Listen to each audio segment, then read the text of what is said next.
পাবনায় ইউনিয়ন জামায়াত সভাপতি আকরাম হোসেন মণ্ডলের বিরুদ্ধে জমি দখল, চাঁদাবাজি ও ইজারাদারদের নিকট থেকে জোরপূর্বক হাটের নিয়ন্ত্রণ কেড়ে নেওয়ার অভিযোগ উঠেছে।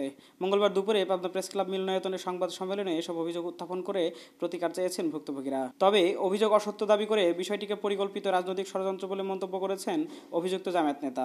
সংবাদ সম্মেলনে লিখিত অভিযোগে ভুক্তভোগী শফিকুল ইসলাম জানান, সদর উপজেলার আতাইকুলা ইউনিয়নের পদ্মবিলা মৌজার RS 1727 খতিয়ানে তাদের কেনা 25% জমি আছে। সেটি জামায়াত রোকন ও ইউনিয়ন জামায়াত সভাপতি আকরাম হোসেন মণ্ডল জোরপূর্বক দখলে রেখেছেন। এ বিষয়ে ভূমি আদালতে মামলা দায়ের হলে রায়ও ভুক্তভোগীর পক্ষে আসে।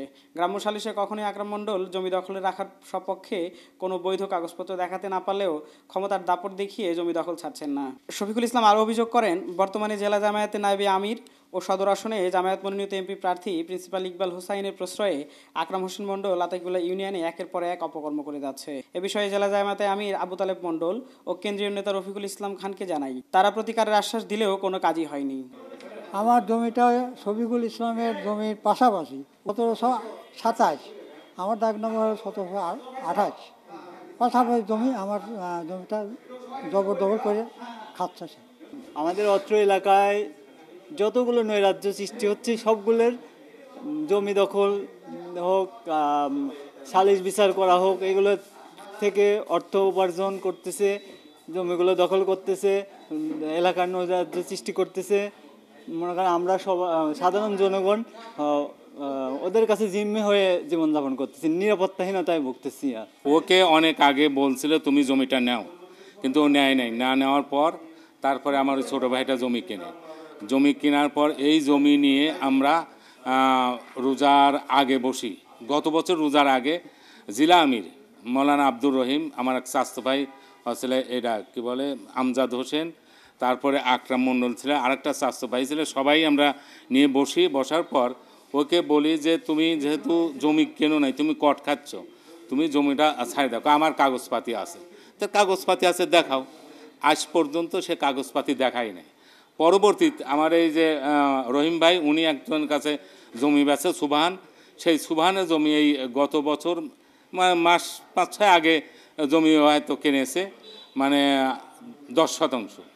ওই 1727 দাগের 2.25 কিনেছে না 50, আর ওলগা 8% কিনেছে অন্য দাগের। মানে এখন তো জমি বেশিরভাগই কাতা বিক্রি হয় এককভাবে, যেহেতু মূল গার্জিয়ান না থাকলে তো একক জমি সে বেচতে পারে না, যেহেতু অনেক ভাই বোনের অংশীদার।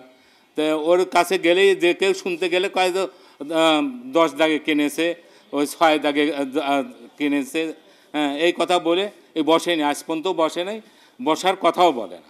এই জমির বিষয়ে প্রথম আমাদের এলাকায় প্রধানদের নিয়ে আমি একটা সালিশি বৈঠক করি। বৈঠকের পরে উনি আছে 7 দিনের, প্রধানদের বলে 7 দিনের টাইম নিয়েছিল। নেওয়ার পরে আজও পর্যন্ত আমার কাছে উনি এই জিনিসটা প্রতিকার করে নাই। হ্যাঁ, আমি অনেক মানে ঘোরাঘুরির পরে প্রথম স্টেপে যাই তালিম আছে ইকবাল সাহেবের কাছে। ইকবাল সাহেব যখন করলো তখন গেলাম আছে গাফার ভাইয়ের কাছে। গাফার ভাই যখন বললো, গাফার ভাই শেষ করার পরে আমি গেলাম আছে তালিম মণ্ডলের কাছে। তালিম মণ্ডল সময় দিল যে আমি ইয়েকে ইকবাল সাহেবকে বলে দিচ্ছি। হ্যাঁ, ইকবাল সাহেব তো আমি একদিন গেলাম ইকবাল সাহেবের কাছে, উনি বললে যে ব্যাপার এ বিষয়ে আমি আছে আমার গ্রামের আমজাদ সাহেব ওনাকে বলে দিয়েছে। হ্যাঁ, আমি আমজাদ সাহেবের কাছে গেলাম, উনি বলে যে না, এই বিষয়ে আমাদের শুক্রবারে বসার কথা, শুক্রবারে বসবো। আমি ওই ভাইক বললাম যে শুক্রবার কয়টার সময় বসবেন, বলে যে আমি 4টের দিকে বসবো। হ্যাঁ, আমি তো 2টির সময় গেলাম, যে বললে 2টির সময় গেলাম, তখন বলতেছে যে ব্যাপার শফি আমাদের আছে একটা মিটিং আছে, মিটিং আজকে বসবো না, আমরা সময় পরে সময় জানাবো। তখন আমি বললাম যে মি ভাই এই ধরেন তো আমি পাবনা থাকি, এবার বারবার আমাকে এই করে হ্যারাস করতেছেন, আর সুষ্ঠু বিচার যেটা হয় সেটা আপনারা করে দিন, আমার আসা সম্ভব না। হ্যাঁ, তখন ও বলে যে আচ্ছা তোমাকে আমি পরে জানাবো। তারপরে আমি যে কেন্দ্রীয় নেতা রফিকুল ইসলাম খানের কাছে যাই উল্লাপাড়াতে। 2 দিন ঘোরার পরে পাই উনি আমাকে উভয় বানিয়ে দেয় যে এটা আমি এখন তালেব সাহেব বলে দিচ্ছি। হ্যাঁ, ওই বলে দিচ্ছি, এইভাবে আমাকে আজ বিগত দিন ধরে আমাকে এরকম ঘোরাচ্ছে আর কি। তবে ভুক্তভোগীদের অভিযোগ অসত্য, বানোয়াট ও রাজনৈতিক উদ্দেশ্য প্রণোদিত বলে জানিয়েছেন অভিযুক্ত জামায়াত নেতা আকরাম মণ্ডল। আব্দুল সালাম জীবনও বলতে পারে না যে জামাতের লোক কোনো সময় কোনো কিছু দখল করে খাইছে। এরা নজিরবিহীন একটি ঘটনা। এরকম কোন এলাকায় এসে তদন্ত করে দেখেন যে আমরা কোনো কিছু জোরপূর্বক দখল করবো, আমরা হলো ইনসাফ ভিত্তিক ইসলামী আন্দোলন করি। এখানে হলো আমরা জোর করে দখল করে খাবো, এরা কোনোদিনও হতে পারে না। নিজের সম্পৃক্ততা অস্বীকার করে বিষয়টিকে স্বার্থান্বেষী মহলের রাজনৈতিক চক্রান্ত বলে মন্তব্য করেছেন প্রিন্সিপাল ইকবাল হোসাইন। অভিযোগের কোনো সত্যতা নাই, বরং সে জেলা আমিরের কাছে আসছিল। জেলা আমির আজকে 12টার সময় ওই বিষয়ে মীমাংসা করার জন্য আকরাম মন্ডল এবং ওনাকে ডাকেছে। উনি আসবেন সেইটি না হাসি উনি প্রেস ক্লাবে সাংবাদিক সম্মেলন করতে গেছে, এটার তো হাস্যস্কর।